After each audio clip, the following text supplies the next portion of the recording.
I'm going to say a bunch of things that probably I shouldn't say, but that's what keeps it interesting. I think there could be tens of billions of Optimus robots out there. We're going to launch the fastest production ramp of any large complex manufactured product ever.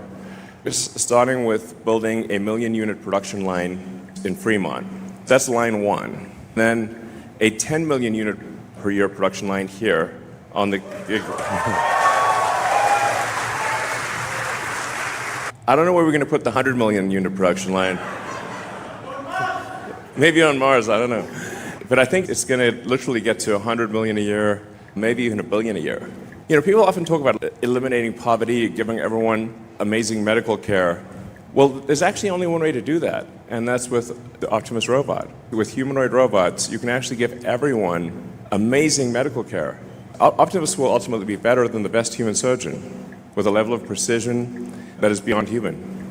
So I think that's a pretty wild concept to say, okay, if people always talked about eliminating poverty, but actually Optimus will actually eliminate poverty.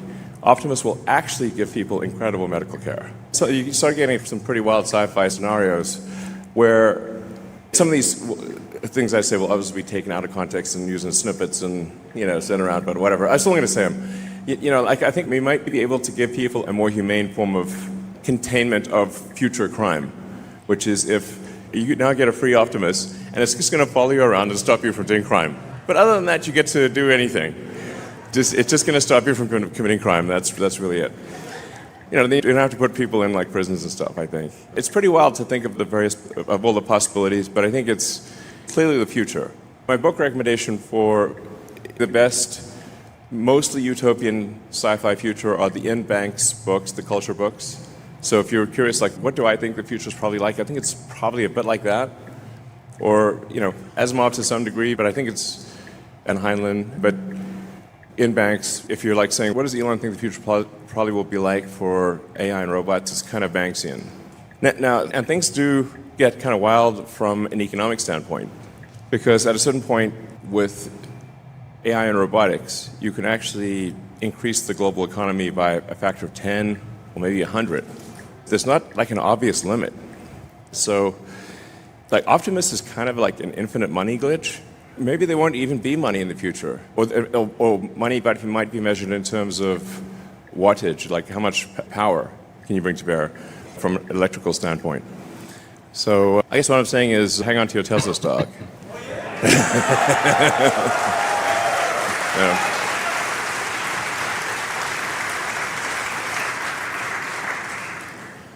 So, man, it's pretty wild. You're welcome. When we started Tesla, the goal was to accelerate the advent of sustainable energy, and that is what we've done. I think Tesla has really led the way with electric vehicles, with battery packs, with a lot of solar, and many other companies have followed our lead and done that. And electric cars, which used to be non-existent, are now prevalent. And the Model Y, for example, is the #1 selling car of any kind on Earth.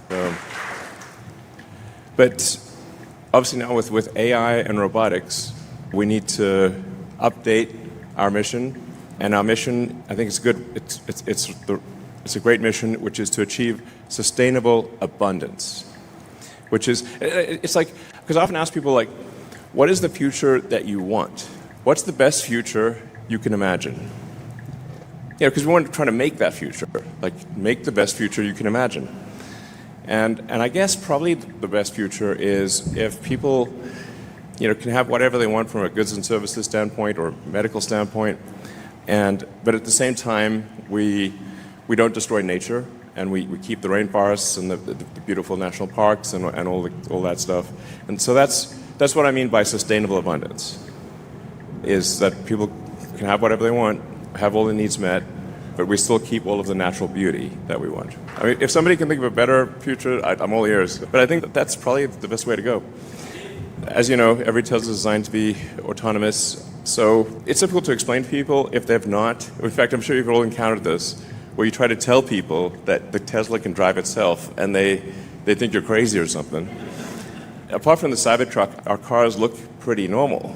They look normal, but I guess it's like having a cat, and the cat's just sitting on the couch, and you try to tell people that the cat can actually put on boots and a hat and swashbuckle and sing and dance. And people are like, no way, man, that's a cat. Until the cat does all those things. And you're like, damn, what the? So we've got, millions of Tesla cars out there that are kind of like, they're intelligent, but people don't know that they're intelligent. They look like normal cars, but actually they're super smart and can drive themselves.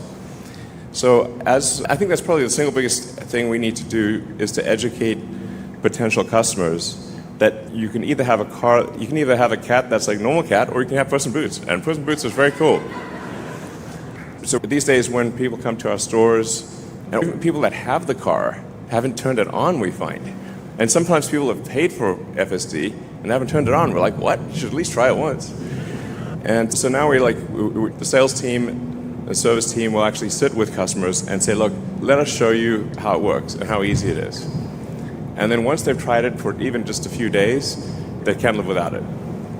And now with version 14, we're actually getting to the point where we almost feel comfortable allowing people to text and drive, which is kind of the killer app, because that's really what people want to do.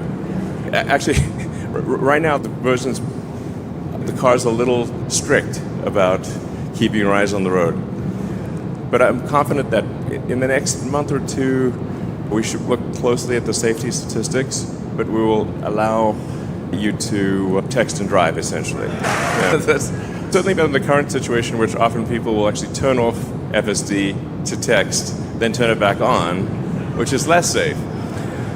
So yeah, that's probably the single biggest thing, is just get people aware of FSD. And then obviously we need to get it approved in Europe, so we certainly appreciate the support of our customers in Europe pushing the regulators to approve FSD, because you can't even get even just normal supervised FSD is not allowed in Europe currently, which doesn't make any sense. And I've had these crazy conversations with the regulators that seem like a Franz Kafka novel, where I'm like, well, look, we have billions of kilometers of data that shows that FSD increases safety. And they're like, well, we have to have all these committee meetings. I'm like, yeah, but people's lives are at stake here. So definitely a pressure from our customers in Europe to push the regulators to approve would be appreciated. And then we have partial approval in China, and we hopefully will have full approval in China around February or March or so. That's what they've told us. Yeah, the fact that every Tesla car is capable of full self-driving, every car we build and have built for the last several years is capable of full self-driving is pretty wild, and most people don't know that.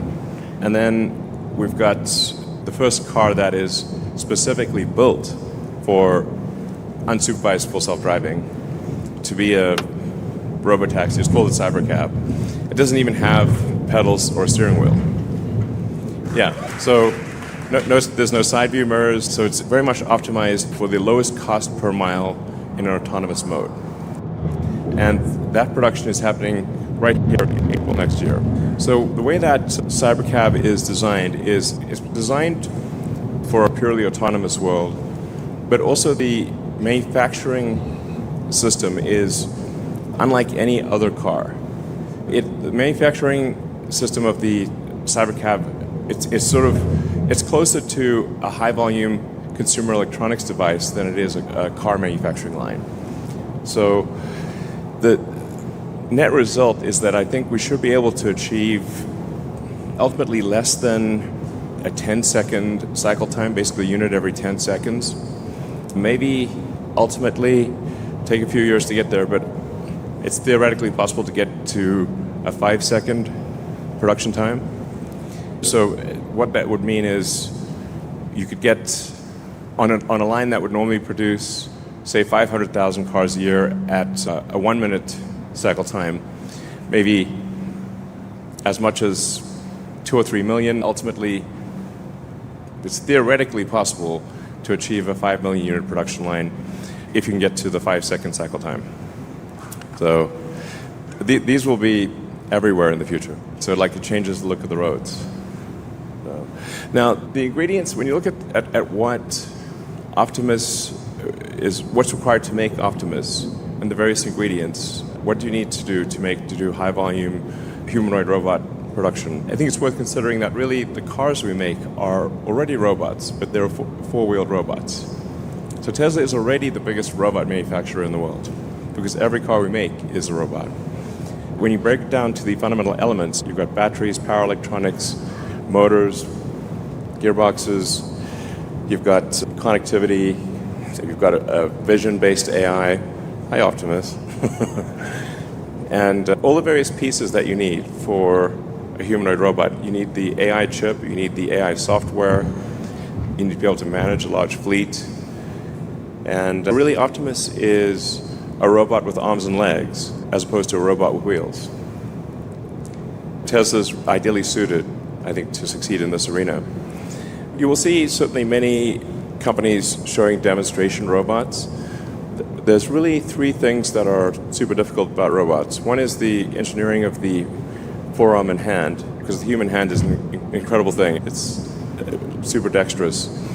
So engineering the hand really well, the real-world AI, and then volume manufacturing. Those are generally the things that are missing.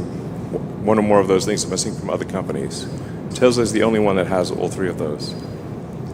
So this is the Optimus kind of initial, it's kind of the prototype production line. The high volume production line will be very automated, obviously, but this is really the production line that we use to make the prototypes. So you can get a sort of rough sense for what it takes to build the robot. Just got to pull the finger. As I've said before, I think once we reach about 1 million units per year of sustained production or in excess of that, I think probably the cost of production is around $20,000 in current year dollars. So this will be certainly very affordable. And yeah, like I said, I think Optimus will ultimately increase the size of the economy probably by a factor of 10 or more. Next year we start production with Optimus version 3. What you're seeing here is Optimus version 2.5. Optimus 3 is an incredibly good design.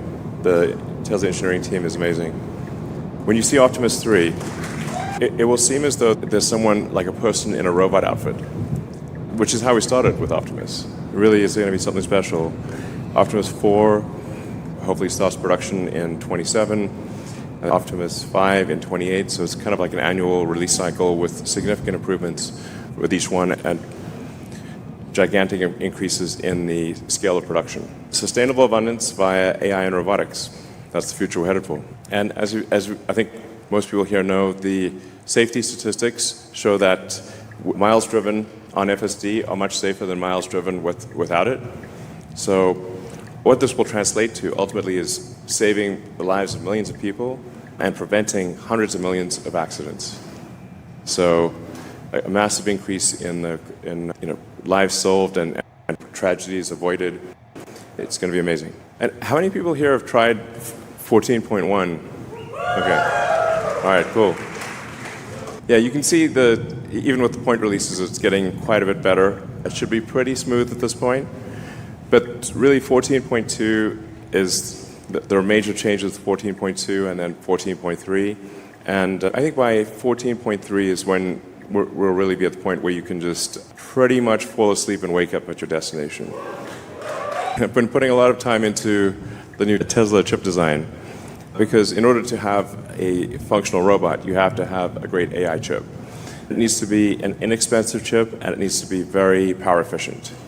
We believe the AI5 chip will be probably about a third of the power of, say, something like a Blackwell, an NVIDIA Blackwell, which is a great chip, for roughly comparable performance, and much less than 10% of the cost. This is a chip that is very much optimized for the Tesla AI software stack. So it's not meant to be a general purpose chip, it's meant to be an amazing chip for the Tesla AI software. I think it is because we are specialized, we're not trying to, NVIDIA has to serve the superset of all past and future customers. So all of their requirements, all of the software that they've written has to work, which is a very difficult problem. Whereas we just need to make it work for our software. And so we were able to simplify the chip dramatically. And then we also have an integer-based system. And integer operations are fundamentally more efficient than floating point operations. So we can do floating point, but the vast majority of our inference is done in integer. Integer is much more power efficient, much more silicon efficient, but you actually have to train for integer inference, which everyone else is training for floating point. That's kind of like a niche technical detail, but it's actually very important. So yeah, this is going to be a great chip. This chip will be made basically in 4 places: TSMC Taiwan, Samsung Korea, TSMC Arizona, and TSMC Texas. And we already know what improvements to make for AI 6. So I'm hopeful that we can, within less than a year of AI 5 starting production, transition in the same fab to AI 6 and double all of the performance metrics. I'm super hardcore on chips right now, as you may be able to tell. I have chips on the brain. I dream about chips. Literally. I can draw the broad brushstroke physical design of the AI 5 chip by heart at this point. It's a good chip. So this is really key. Now, one of the things I'm trying to figure out is how do we make enough chips? I have a lot of respect for the Tesla partners, TSMC and Samsung. Yeah, maybe we'll do something with Intel. We haven't signed any deal, but it's probably worth having discussions with Intel. Even when we extrapolate the best case scenario for chip production from our suppliers, it's still not enough. So I think we may have to do a Tesla terafab. So it's like Giga, but way bigger. I can't see any other way to get to the volume of chips that we're looking for. I think we're probably going to have to build a gigantic chip fab. It's got to be done. So anyway, some of the stuff I've already talked about. We've done a tremendous amount for sustainable energy, and that's only going to grow over time. The world is moving towards a solar battery economy, which is ultimately where it was going to go anyway, but what Tesla's done is accelerate that outcome. Sometimes people don't understand quite how much energy comes from the sun. The sun is 99.8% of all mass in the solar system, Jupiter being 0.1%, and then 0.1% is miscellaneous, Earth being in the miscellaneous category. Say, like, we'll build the fusion reactors on Earth. It's like, well, actually, the giant fusion reactor in the sky is basically impossible to beat, to such a degree that even if you could burn Jupiter in a thermonuclear reactor, the amount of energy produced by the sun would still round up to 100%. That's how much energy the sun produces. So solar power is necessarily the future. And I think there's going to be a lot of solar-powered AI satellites. And I think Tesla's going to play a role in that. We've obviously refreshed the product line, so S3XY. If people haven't tried the Model S, 3X or Y, or the Cybertruck, I recommend at least getting a test drive or a test ride, as the case may be. Try out the full self-driving. I think you'll be blown away. So those who do not, if you might be listening and don't have a Tesla, you should try one. Of course, we've got the Cybertruck, which is the toughest truck of all time. It's literally bulletproof, faster than a Porsche 911, and can out-tow a Ford F-350. So it's a great truck. Starting next year, we manufacture the Tesla Semi. This is we already have a lot of prototype Tesla Semis in operation. PepsiCo and other companies have been using the Tesla Semi for quite some time. But we will start volume production at our Northern Nevada factory in 2026. So we've got 3 massive products starting production next year. We've got Optimus, we've got Tesla Semi, and we've got the Cybercab. And then battery packs. So if you look at total US power generation capability, it's roughly a terawatt. But the average power usage is less than half a terawatt. And that's because there are big differences in power usage between day and night. The daily and seasonal variations in power consumption mean that the United States, and really every country, is only producing about half as much electrical energy as it could. Because without batteries, there's no effective way to buffer the energy. So what batteries actually enable is, even if you don't build any incremental power plants, you could double the energy output of the United States just with batteries. Now, this is a super big deal. And in fact, I think that's really where most of the incremental energy production in the United States is going to come from. It's literally batteries. So a bigger deal than it may seem. And then we keep improving the battery design, the Mega Block, which makes it really easy to deploy utility scale batteries. So we've just simplified and brought more of the components to be internal to the batteries. So you can just show up and drop off a battery and it works. And then hopefully, over time, we will actually add more and more of the power electronics so that Megapack will actually be able to output up to 35 kilovolts directly. You won't need a substation, is what I'm saying. You can just literally drop it off, kind of like the way that a power wall, you just connect it to the house, the utility wires go on one side and the other side goes to the house mains, and that's it. We want to get Megapack to the point where you just literally take the utility wires and you plug them in, and it just works. Then we've got the world's largest supercharger network. So we do a lot of things here at Tesla. The biggest supercharging network in the world by far. Ultimately, you'll be able to go anywhere on Earth using a Tesla supercharger. And it's pretty close to anywhere on Earth, but it's going to be ultimately just anywhere. It'll just work anywhere. So the supercharger team has done great work expanding that and improving the efficiency of the supercharger network. And in North America, they did such a good job that the other car companies basically said, well, they'll just use the Tesla supercharger network. I'm like, okay, sounds good to us. It's always important to have a slide on safety in the factory. We continue to improve safety for our factory workers. We care a lot about their well-being. One way you can tell if a company is a good company or not, if you just walk through the factory or walk through the office and catch the vibe. The vibe in the Tesla factory is good. People are happy. And that's how you know it's a good company. We've also put a lot of investment into raw materials. We've built in South Texas and Corpus Christi the biggest lithium refinery outside of China, I believe. It's starting off with 50 gigawatt hours of lithium, and we'll expand from there. So this is very important to have, in a worst case scenario, that we have the ingredients necessary to make a battery. And then we've got here on this site the cathode factory, which is just the sort of giant building about a half mile that way. And then also at this factory, we make the 4680 cell, which is getting better and better. That 4680 cell is being used in the Cybertruck and will be used in Optimus. But we continue to get cells from many suppliers. It's kind of like the chip fab thing. We'll take as many chips as our suppliers can provide us, but if they can't provide us with any incremental cells or chips, we have to make them ourselves or we get stuck. That's the Tesla Semi factory. So it's going to be pretty cool to see these going down the road in scale. Yeah, so that's the basic plan. Sustainable abundance for all. All right, so yeah, I guess we can go into Q&A now. Maybe at the next annual shareholder meeting, we'll have Optimus take some of the questions. That'd be cool. So let's see. Alexander, well, thank you for your help, by the way. Yeah, please go ahead. Thank you. Is that a mic? Is it? No, let me hold it. It's okay. Well, what a year's been, right? I mean, just a year ago, President Trump got elected on the same day. These 12 months have been a heck of 12 months. Thank you to the board, because I think they had to weather quite some storms of institutional investors. And obviously, thank you to you.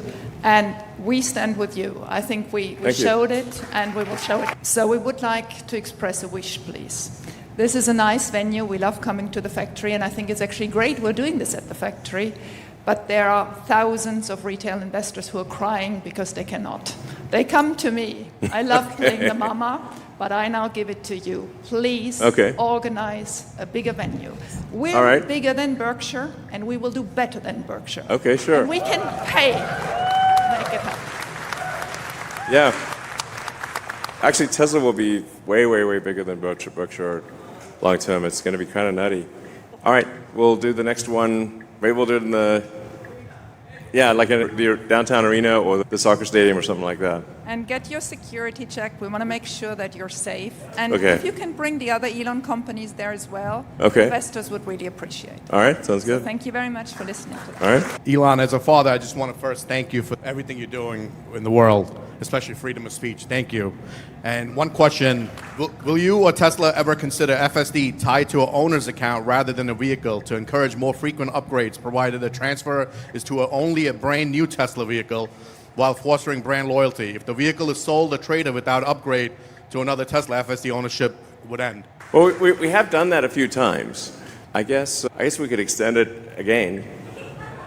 We'll extend it for at least another quarter and then play it by ear after that. We now have over a $40 billion war chest. We're cash flow positive and Yes. remain that. We know how you feel about fiat already. Is it time to take a look at Bitcoin? What's your belief on that? Also, you've hinted towards that there's a wheelchair accessible model in the works. Were you Yes. referring to the Robovin? And if so, can we please speed up production to help the least fortunate? Sure. Yeah, obviously we need a vehicle that's big enough to fit a wheelchair, if it's wheelchair accessible. So I think that is the Robovin or Robust or whatever we call it. I mean, it's not like we're slowing down because we want to slow down. It's like we're spinning like a zillion plates here. But I do think it would be very cool because I think aesthetically as well, it would change the look of the roads and make it feel like the future. So it won't be long before we make that. Since we do have Optimus, Cybercab Optimus, and Semi all next year, it'll probably have to be maybe a couple years from now or something like that. But we certainly will make a wheelchair accessible vehicle. Hi, Satoshi. I was privileged enough to attend the Investor Day, and you also talked about the factory being a product. And I saw the dry cathode method and so forth, and I wanted to know the progress in that, and also would Optimus be working on that in the future, production line in the future? Yeah, I guess the dry cathode, man, that's turned out to be a lot harder than we thought. So, I mean, it does look like it's going to be successful, and it will have some cost advantage relative to wet cathode. But if I had to wind the clock back, I would probably have gone with wet cathode instead of dry cathode. It just turned out to be a lot harder to make it capable of high volume production with super high reliability. But we will be scaling up battery cell production at Tesla and looking for cell production from our suppliers as well, because we're going to be ramping up production very dramatically at Tesla. Now that we believe we have full self-driving, that we have autonomy solved, or within a few months of having it unsupervised autonomy solved at a reliability level significantly better than human, it's time to ramp up production. Because the value proposition is now much greater than a regular car. The killer app really is for people, can you text and drive, or can you sleep and drive? Can the car take you to your destination, or do you need to pay attention and have to drive it? Before we allow the car to be driven without paying attention, we need to make sure it's very safe. But like I said, we're on the cusp of that. I know I've said that a few times, but we really are at this point, and you can feel it for yourselves with the 14.1 release. So we're going to push to expand vehicle production as fast as we possibly can. Aspirationally, we'd aim to increase vehicle production by about 50% by the end of next year. So that's very hard to increase production, but that's roughly, I don't know, maybe we get an exit rate by the end of next year of around 2.6, 2.7 million vehicles, annualized production, and then aim to get to maybe 4 million by the annualized rate by the end of 27, and then maybe 5 million by the end of 28. Those are our aspirational goals. This is a gigantic increase in output, which means that the entire supply chain has to move in unison with that increase in volume. The nature of producing a large complex product is that it moves as fast as the least lucky, dumbest element in the entire system, and there's 10,000 plus items. This really is it's not just a new chapter for Tesla, it's a new book. And that new book is massively increasing vehicle production and ramping up Optimus production faster than anything's ever been ramped up before in history. Awesome. Elon, thank you. The retail shareholders really care. So I echo the sentiment of a larger venue where can come. I was fortunate enough to be here last year. And since then, touring the factory, talking to people that work here, I'm just a retail shareholder, but increased my holdings 12 times. right? So I know it's really engaging and gives people a confidence, and thank you for having us. I do echo that. I hope it grows. Last year, I'm the one that asked you about your well-being and safety. Oh, yeah. I'm still alive.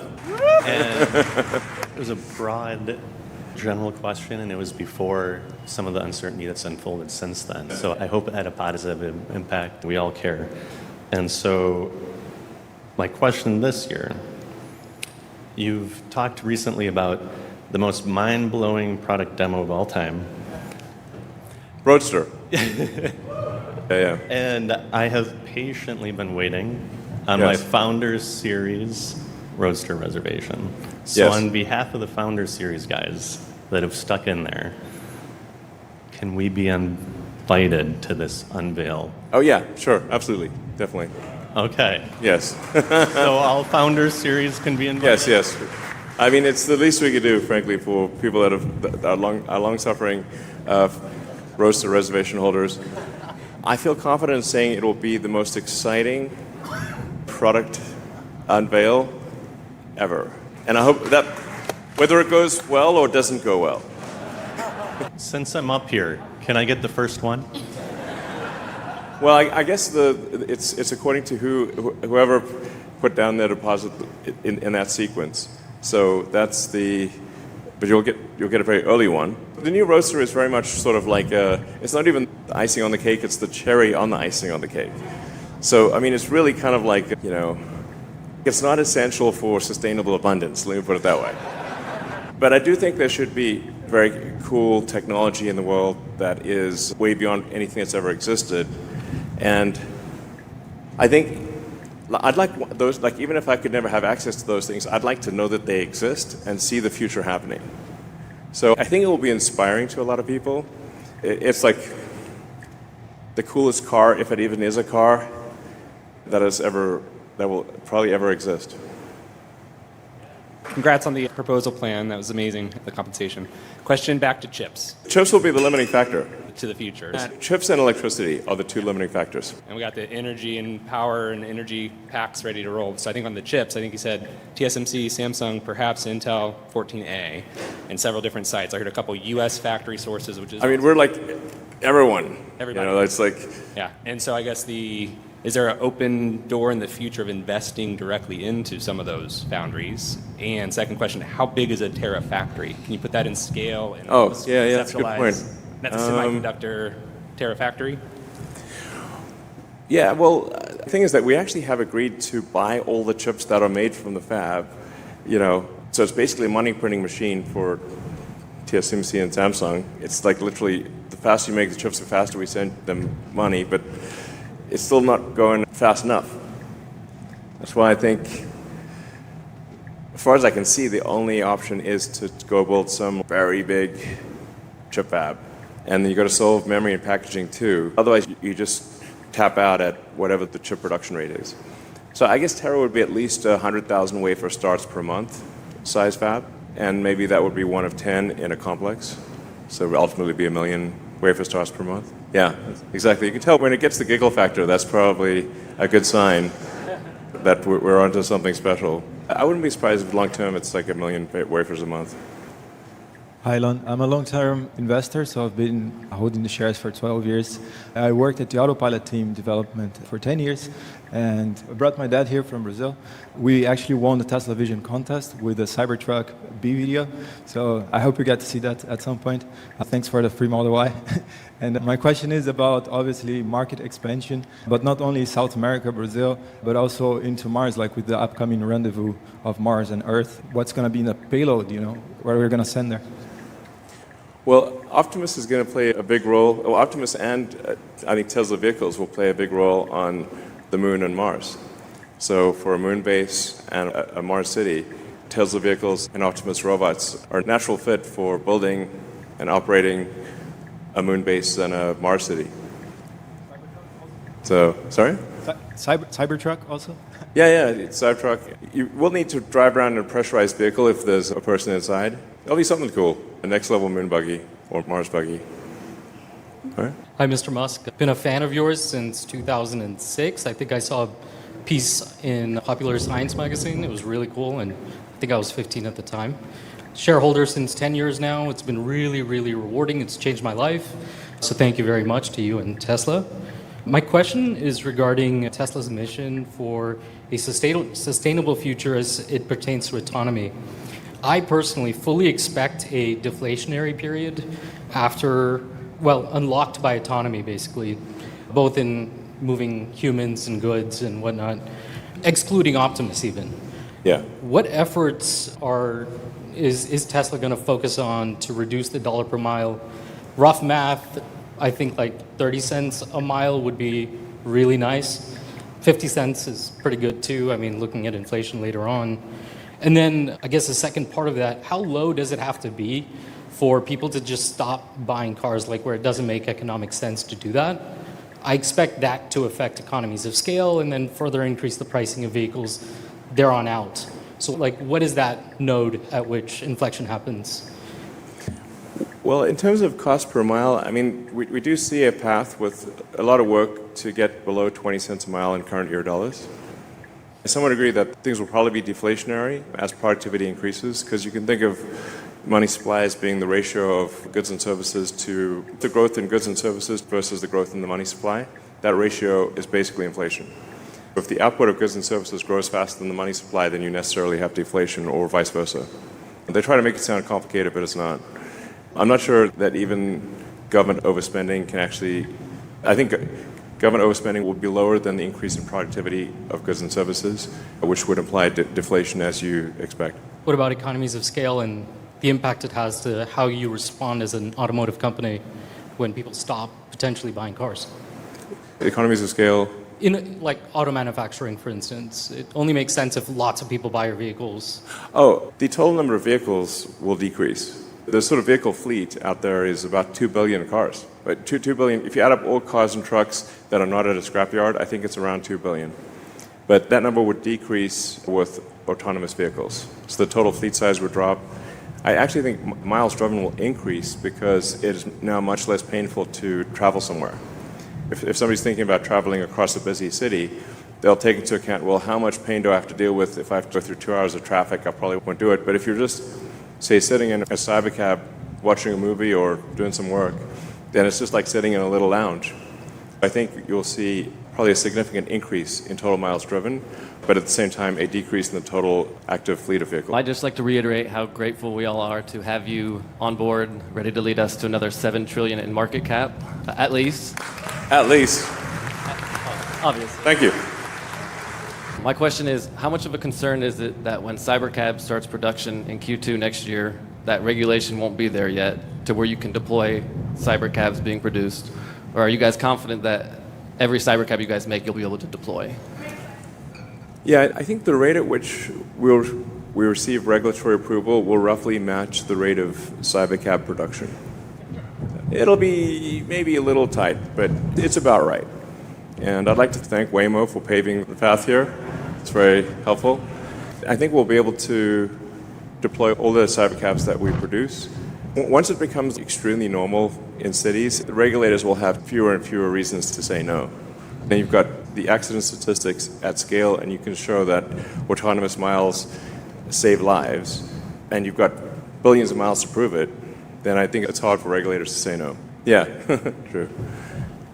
Do you see a path for Optimus to have consciousness downloaded to it? You mean human consciousness? Or Yes. It's not like immediate, but if you say it down the road, would you be able to, say, with the neural link, have a snapshot of, or at least an approximate snapshot of somebody's mind, and then upload that approximate snapshot to an Optimus body? I think that at some point that technology becomes possible, and it's probably less than 20 years. Yeah. But of course, you won't quite be the same, you know. Be a little different because you'll be in a robot body, and the mental snapshot will not be precise. It'll be probably pretty close, but not exactly the same. On the other hand, you know, are you the same person that you were 5 years ago? Nope. I mean, a lot of things have changed. So, yeah, but I guess at some point, if you want to be uploaded to a robot body, my guess is that becomes possible. Hi, Elon. Space-based data center is a great idea, and I agree with that. Yeah. I was curious on your views on space-based solar power, the idea of beaming down microwave energy down to Earth so that you can just point it to where it needs to go without transmission, without distribution lines, and it's more energy dense, so less land use. Just curious on your views. Well, space solar power, until the advent of something like Starship, where the cost per ton to orbit drops by orders of magnitude, the cost of getting payload to orbit is so high that there was no possibility of space solar power solving anything, really. Now, with Starship, I see a path to Starship cost per ton to orbit being lower than air flight. If you were to do a long-distance air flight with cargo, like say took a 747 from here to Sydney, Australia, or something like that, I think ultimately Starship will be able to do that trip for less cost per ton than an aircraft. So now you've got that opens up a very wide range of possibilities. The most obvious one, I think, is actually solar-powered AI satellites to move the AI to orbit and essentially deep space over time. You can actually access over 1 billion times more energy from the sun in deep space than you can on Earth. The to scale to Kardashev, to make any progress on a Kardashev 2 scale, which is using some non-trivial amount of energy from the sun, you kind of have to do space solar power. You could only beam a tiny amount of that back to Earth, or you would melt Earth. Earth actually receives a very, very tiny amount of the sun's energy. I mean, Earth is a tiny dust mote. When you see Earth to scale with the sun, we look like a little crumb. To scale civilization, like I said, to be at all relevant on a Kardashev 2 scale, to even use 1/1,000,000% of the sun's energy, you really have to use solar power in deep space. And you could beam some of that back to Earth too, but you can only beam a tiny bit of it back, or you'd melt Earth. And this will be our last question. We'll do a few more. Sorry. All right. Elon, look around you. This is a very, very small sample of Tesla soldiers. Maybe, actually, I should say Elon Musk soldiers. Well, thank you for your support. So, thank you, everyone. I'd just like to say thank you from the bottom of my heart for your support. Thank you. And thank you, everyone out there. I know for sure a lot of them sold the farm to buy Tesla. And they stuck with Tesla through thick and thin, good days and bad days. Yes. So my question to you is, how do you feel about repeating the success, but in a safer way, where you get qualified Tesla retail investor only to invest in SpaceX, avoiding all these market manipulators, those crooks, and these short sellers? Yeah. It is a tough problem that you highlight. I mean, unfortunately, over time, the parasitic load of being a public company has just grown over time. And so you get all these spurious lawsuits, obviously, and they just make it very difficult to operate effectively as a public company. But I do want to try to figure out some way for Tesla shareholders to participate in SpaceX. That would be very cool. I've been giving a lot of thought to how to give people access to SpaceX stock, because I do want supporters to have SpaceX stock, but there's this sort of 2,500 shareholder threshold for before you become a de facto public company. Or maybe at some point maybe at some point SpaceX should become a public company, despite all the downsides of being public. All right. First of all, thank you very much, Elon. Just an amazing job you're doing, not only for Tesla shareholders, but humanity in general. So we got a couple of questions many of us are asking. Like, we want to know, many of us think you are one of the most consequential business people on earth ever. And we want to understand, how do you think? Like, for example, like a couple one, how did you know in the master plan part 2, this is like 2018 or something like that, you calculated at that point it takes 6 billion miles of FSD miles driven before maybe the world, the regulatory, would approve it. And then the second is, like, when you were deciding if Tesla's going to have, the hardware chips, AI chips, Did you know at that time that at some point when you get to AI5, it's going to be used not only for cars, but for bots and for AI data centers? Like, was that luck a little bit, or was it like you kind of knew that that was going to happen? Well, generally, in terms of the estimates, like for the self-driving stuff, I generally try to get things to within an order of magnitude. So it seemed to me like probably, and this was technically in kilometers, but it would be more closer to 10 billion kilometers, which is roughly 6 billion miles, than it would be to 1 billion. But I thought it would not take 100 billion kilometers. So it was really just when you're trying to guess something where there's a lot of uncertainty, just try to get the estimate to the nearest order of magnitude, closest factor of 10. And that's why I said probably around 10 billion kilometers or 6 billion miles. And then, the reason Tesla created a chip team, and it's important to know, like, the vast majority of, like, Tesla is like a dozen startups in one. And we've only really done one major acquisition, which is Solar City, and then some very small ones. So all of this is organic. So I built the chip team from scratch and the AI team from scratch. It was just because it became a limiting factor. So for hardware too, we used NVIDIA, but NVIDIA was at that time focused on making really AI server hardware, which obviously was a smart bet. They're currently the most valuable company in the world. And Jensen Huang and his team have done an incredible job at NVIDIA. My hat's off to them. I'm a huge admirer of Jensen and NVIDIA. They've done amazing work. But they didn't want to do a low-cost, power-efficient car computer at the time, AI car computer. So I was like, well, okay, I guess we need to start a chip team to solve that. So then that's when I hired Jim Keller, and we built the chip team and did AI3, then AI4. And then we made some mistakes there with AI5, but now AI5 is back on track, and we'll have a very rapid cadence to AI6 and so forth. This is really necessary for the car to, like with AI4, I think we can get to 200 or 300% better than human safety, maybe 400% better. But with AI5, I think we can do 1,000% better, or maybe even better than that.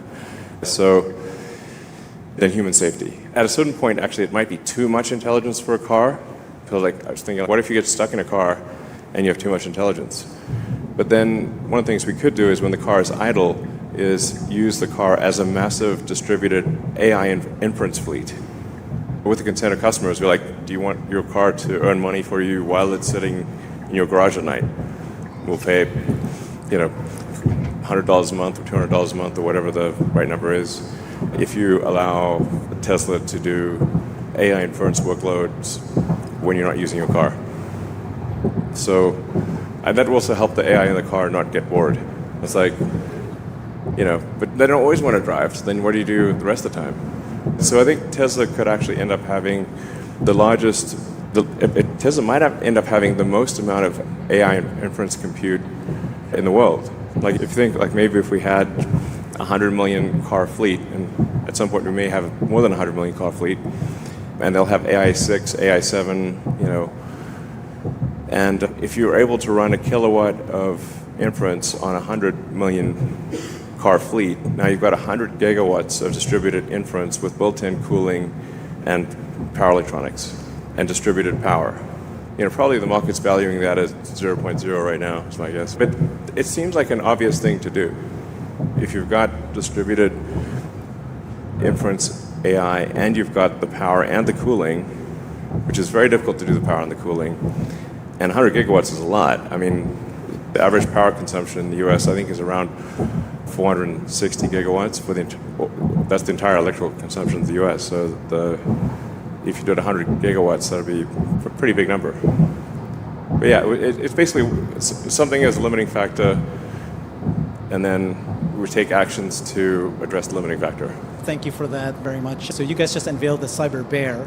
Looks fantastic. Oh yeah, it's beautiful. We'd want you guys, or maybe do a Cyber Bull here in Giga, Texas. My name's Herbert. I've got a Brighter with Herbert channel on YouTube. This is the Cyber Bulls, We are Okay. representing the Tesla bulls, and we stand with you, Elon. Wouldn't it be cool to have a cyber bull right Sure. here in Texas? Like a cyber longhorn?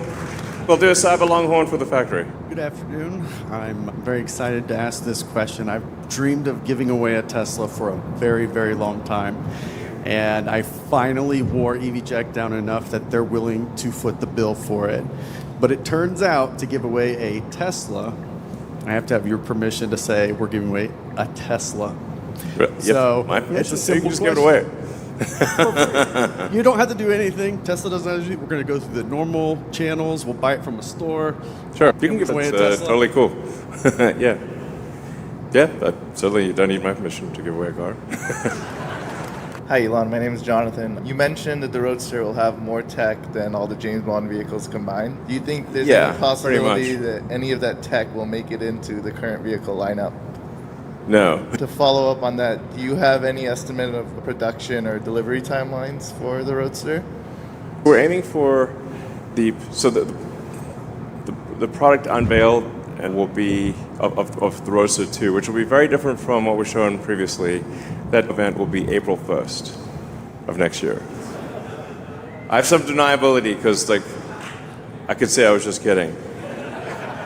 But we are actually tentatively aiming for April 1st for this, what I think will be the most exciting, whether it works or not, demo ever of any product.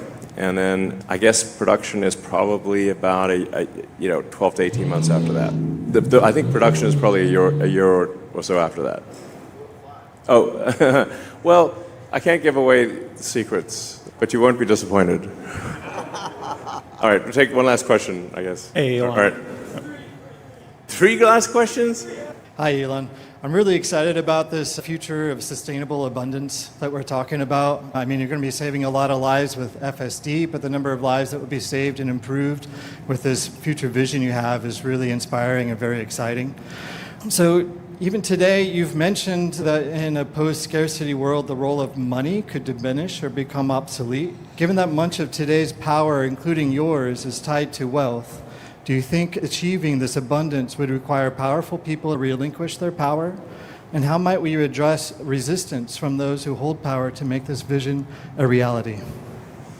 Well, I think actually, long term, the AI is going to be in charge, to be totally frank, not humans. If artificial intelligence vastly exceeds the sum of human intelligence, it is difficult to imagine that any humans will actually be in charge. We just need to make sure the AI is friendly. Yep. Thank you. Was that the question? Go ahead, sure. Yes. Okay, sorry, Elon. Okay, yeah, so I'm Cybercab on X, and I'm doing YouTube and content creator. There's one thing I always heard about Tesla owners or people who want to buy Tesla complain about, that is about super expensive insurance, right? Tesla also do insurance, however, it's not a cover every place. Like based on Boston, I don't have too much options. It's super expensive. And the other point is the FSD is very safe right now. I've been using FSD for about 4 years, right? Yes. It's getting to a point, it's like almost unsupervised. However, the insurance still does not take this into consideration. They don't ask you whether you have FSD or not, and they don't know how much you travel with FSD, and that is not a part of the risk prediction. So I feel like what is your thought about insurance going forward, especially when we're getting close to the autonomy? What is path, like either using your own or with the external partnership? For example, there's a company called Lemonade. Okay, Tesla Insurance is trying to expand as quickly as possible, but the regulatory structure for insurance is extremely complex and works on a state-by-state basis. It's really somewhat of a racket. And the rules for insurance are different with every state. It's a very complicated thing. I'm aware that insurance often is too expensive and doesn't take the right things into account. All I can say to that is we'll keep expanding Tesla Insurance. When the car is operating as a Cybercab, Tesla will simply self-insure, so that kind of solves that. But insurance is a real pain in the neck, for sure. I do need to end this at some point. I'll take one question and one question there. All right, thanks, Elon, for taking my question. I appreciate it. My question has to do with compute and how much is necessary to train Optimus and actually get him to a very household, meaningful robot that can do things, and if the partnership with XAI would help accelerate that. Yeah, there's a lot of training compute needed for Optimus. And because the AI chip in the robot is relatively weak, because it's really limited on power, you can make up for that with a lot of training, a very efficient AI that can run on a low-power chip in the robot. So we will actually have to spend a lot of money on training. Ultimately, it'll be like tens of billions of dollars on training compute. So it's a big number. Would a partnership with XAI help accelerate that? Yeah, I think potentially. Yeah, I think that could. Yeah, I think there's potential for accelerating that. Did the XAI investment thing get approved? Yes. Okay, whatever. You know, Tesla and some other company that I have an interest in, and it's like always quite complicated to, you know, do things. It has to go through a lot of hoops to happen. But, you know, I do think there's a lot of potential for collaboration with XAI in the future and with SpaceX. So, all right. Okay, this is the last one. Yeah, sorry. Thank you so much. Captain Ali on X, I support you. Thank you so much for everything you do. Very simple question. I'm from Israel. I don't represent a lot of people, but people do ask me, and I'm going to ask you. Any chance to have the app in other languages, like Hebrew, for example? The app is... The app itself, yeah, just the app, the application. The app is not in Hebrew? No. Oh. And a lot of people don't speak English, so it's okay. weird. Shoot, I thought we had it in all languages. Okay, well definitely the app needs to be in all languages. All right. So, all right.